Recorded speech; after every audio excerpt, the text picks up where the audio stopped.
Hi everyone! Dahil may hadiah tayo, so bumili na naman ako ng pagkain. Siyempre, food is life ako eh. Takot akong magutom. Diba?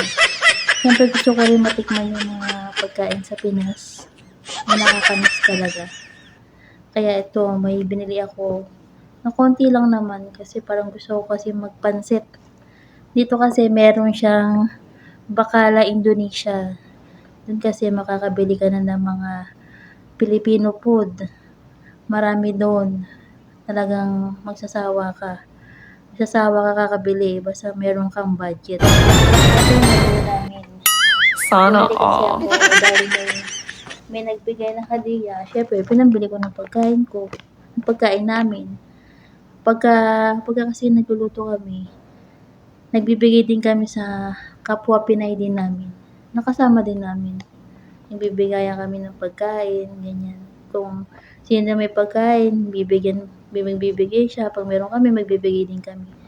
Ganun kami dito. Ganun si ate. Ito kasi, nabili namin. Ito, 6 real.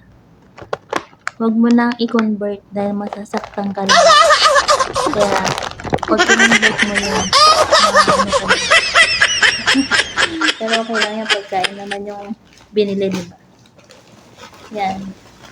Tapos, ito naman ay 8 real. Diba?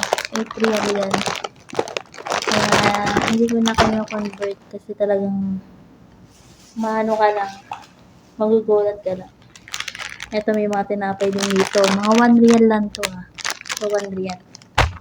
Marami rin akong binili. Iba-ibang tinapay.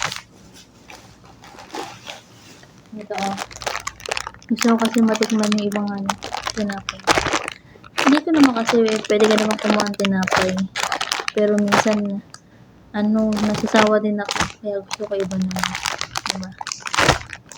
Kaya bumili din ako ng aking chichirya. Minsan na lang ako kumain.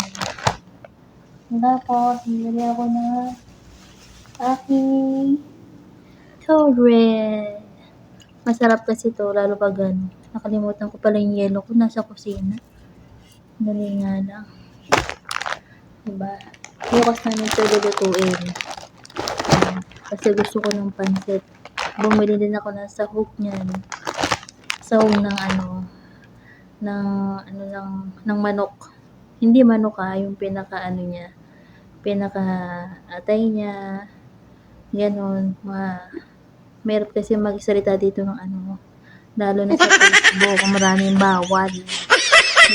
Alam niyo na yun kung yung mga sinasawag dito sa pansit. Ayan, ang nabili ko, kakainin ko yan. Yung araw ko lang kakainin yan. Dito naman, libre naman sa pagkain. Ang nilang dito ay load. Kasi ako talaga ay naglo-load. Hindi ako pwede hindi maglo-load. Kasi syempre, sino ba namang wala kang load tapos hindi ka makakapag FB, makakapag Messenger, hindi mo makausap yung pamilya mo, di ba? Ang hirap naman nun, di ba? Kaya naglo-load talaga ako kasi dito hindi naman wala silang pinaka wifi katulad nung sa Pinas, di ba? Kami may wifi kami. Dito kasi cellphone lang. Yun, ganun lang. Hindi na masyadong ko, sakto lang. Kaya yan, guys. Nakalimutan ko yung yellow. Nasa kusina pala. Kunin ko muna yung yellow. Yan, bye-bye muna. At kakain muna ako ng tinapay. Kumain na kami sa mall. Kaso, nagugutom na naman. Ano ba yun? Kalimutan ko yun. Nasaan ba yun sa kusina? Kaya lalabas muna ako. Bye-bye. Bye, guys.